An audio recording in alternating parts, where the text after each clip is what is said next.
Justin Thomas James is not a great narrator for this type of book. Why?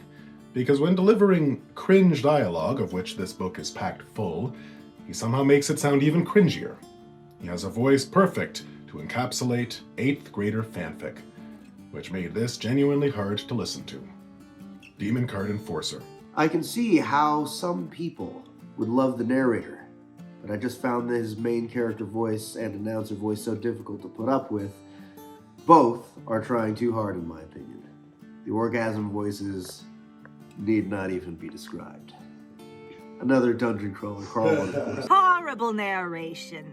I kept listening, hoping it would get better. It never did. I could barely stand all the useless sound effects which seriously detracted from the narration. At one point, though, there was a sound of ripping fabric just as I was leaning over to pick something up. I found this coincidentally hilarious, the heroic villain. I'm gonna go ahead and take that as a win. Always been a fan of the author. Gary Furlong? Not so much. He's thoroughly awful. Nothing but monotonous, short, disending phrases. No real expression whatsoever. Unlike this review, right? While Soundbooth Theater is well known and fairly trusted, I am amazed that they hired Justin Thomas James and have not fired him for incompetence, or at the very least given him notes on his performances and asked him to re-record those that are awful. ... This guy plays everything at a 7 out of 10 or above. This means that normal narration, that should be down at a 4 or a 5, is exhausting to listen to, as he treats everything like an exciting story moment. ... I purchased this based on another reader saying it was his favorite novel in this genre, so there must be some customers for this, but even if the audience is narrow, a book should be loved and cherished. It shouldn't be self-indulgent with scientific jargon, and it shouldn't be given to the narrator who is the owner's nephew, or whatever the hell is happening over at Soundbooth, such that they're letting this guy work as a narrator and not making him re-record work when he does this badly. I felt like the narration, the person who is narrating, it sucked. I like Jeff Hayes, but then there was awful. I felt like the story was slow and the system was boring. The main character was also boring. Everything about this book was boring, except for Chester.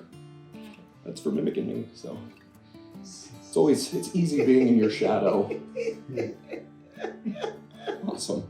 I honestly couldn't finish this. It has nothing to do with the narrator, but everything to do with the sound effects guy. Seriously, sword fight sounds before the fight even starts, and then the guys fighting were using clubs and fists, not swords? You can even tell the sound is on a loop. Hey, at least I did a good job on Leap of Faith. Wait a minute. I was the sound effects guy on that book. Her read is very monotone.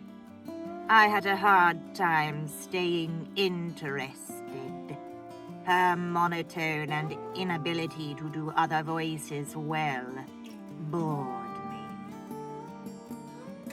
I wanted to like this so much. The narrator takes these unbearable pauses in between every few words, and I just could not listen anymore. I kept putting it down, and then a few days later, okay, I'll try again, and couldn't listen more than 8 minutes or so without wanting to claw my skin off. They've started adding sound effects and such. I don't enjoy audiobooks that do that.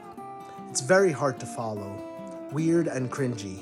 DCC 6, Eye of the Bedlam Bride. Terrible. The audiobook won't play. I can't listen to it, so I give it 1 star. I think that's fair. The voices were so bad that it was distracting. But the plot was so bad that I couldn't tell which was worse. Dead Tired 2. Sorry, Raven's Dagger. They're out for blood. Every time I hear that fairy, I just want to punch him in the dick.